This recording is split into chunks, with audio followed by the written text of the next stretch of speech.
Legalize marijuana. If you can't beat 'em, join 'em. The war on drugs has been very long and expensive. When I was much younger, I lived by a rebellious mantra. I didn't want to be told by anyone what to do or what not to do.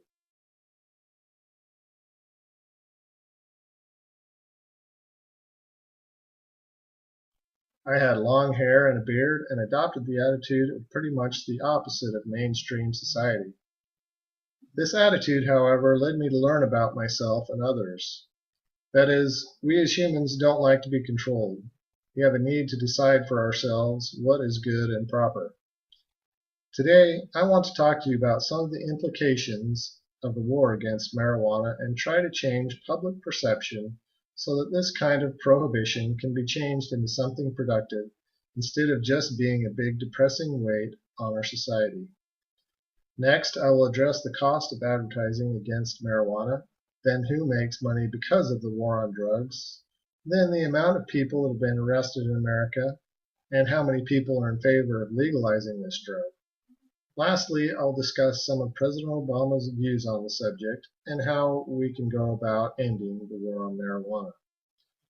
First, a website called A Natural Society in 2012 stated that the advertising campaign called Just Say No cost the U.S. over $30 billion and yielded almost no results, reaffirming this number by stating that people from the ages of 15 to 18 from 1970 until today still use the same amount of drugs.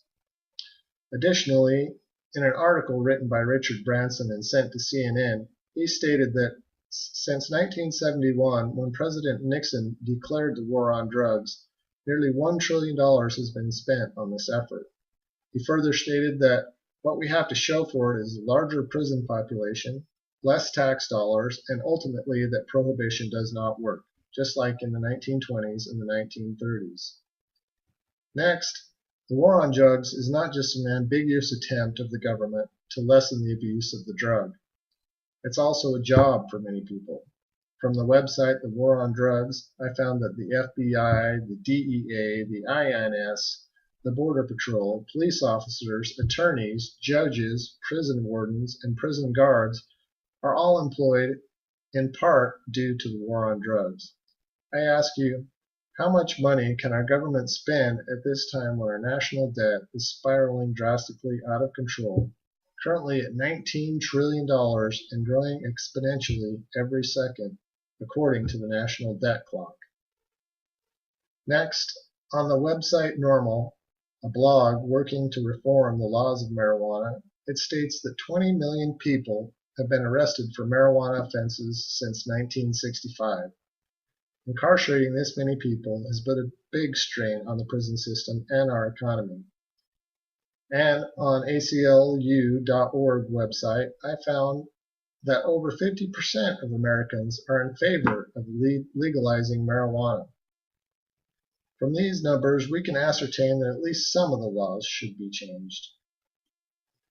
Lastly, as far as our government goes, I found a quote from President Obama on a website called reasons.com that I said, quote, "He is officially waiting to see how things go in states such as Colorado and Washington," end quote.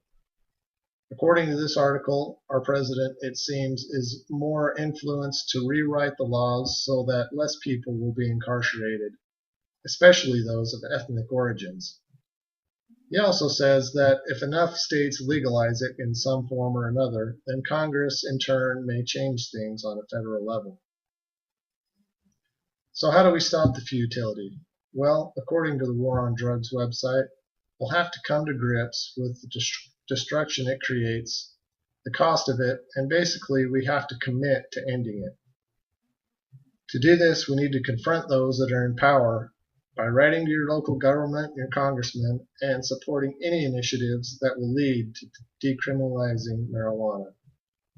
In conclusion, marijuana prohibition, such as the alcohol prohibition in the 1920s, won't stop its use, nor will it ever. This is probably the biggest reason why the war on marijuana will never be won.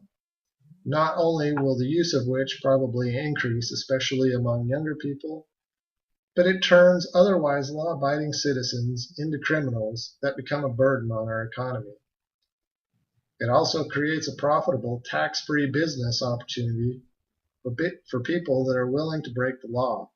And so in effect, this is a bad cycle that will only be broken by the legalization of marijuana. Thank you.